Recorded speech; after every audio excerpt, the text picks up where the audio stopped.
नमस्कार मित्रांनो. पारू 27 सप्टेंबर प्रोममध्ये प्रिया आणि प्रीतमचं जमण्यासाठी प्रताप खूप प्रयत्न करतो, पण त्याला काही यश मिळत नाही.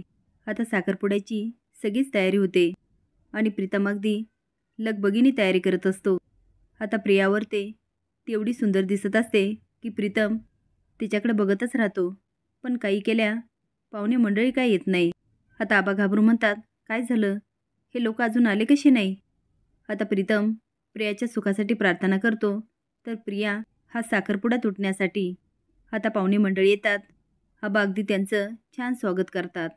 गुरुजी म्हणतात, मुहूर्ताची वेळ झाली, मुलीला बोलवा. आता प्रिया समोर येते आणि तो मुलगा पण तिच्याकडे बघतच राहतो. आबा म्हणतात, प्रिया ये बाळा. गुरुजी म्हणतात, जोडीने इथे बसा. आता प्रिया बसते आणि सारखी प्रीतमकडे बघत असते आणि प्रीतम प्रियाकडे. आता फोटोवाला दोघांचे फोटो काढत असतो. गुरुजी पूजा करतात आणि म्हणतात, अंगठी घालून घ्या. मीरचा माणूस त्याला सगळे अपडेट देत असतो. आता मुलगा अंगठीचा बॉक्स उचलतो आणि त्यामध्ये अंगठी बघतो, पण प्रियाची नजर मात्र प्रीतमवरून काय हटत नाही.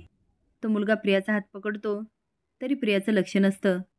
तो आता तिच्या बोटामध्ये अंगठी पण घालतो. आता प्रीतमची तगमग चालू असते.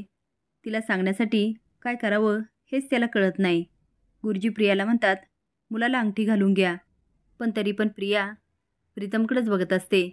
आदित्य प्रताप तिच्याकडे बघत असतात, पण पारू मात्र जाम घाबरते. आबा म्हणतात, प्रिया. पण प्रिया काय बघत नाही.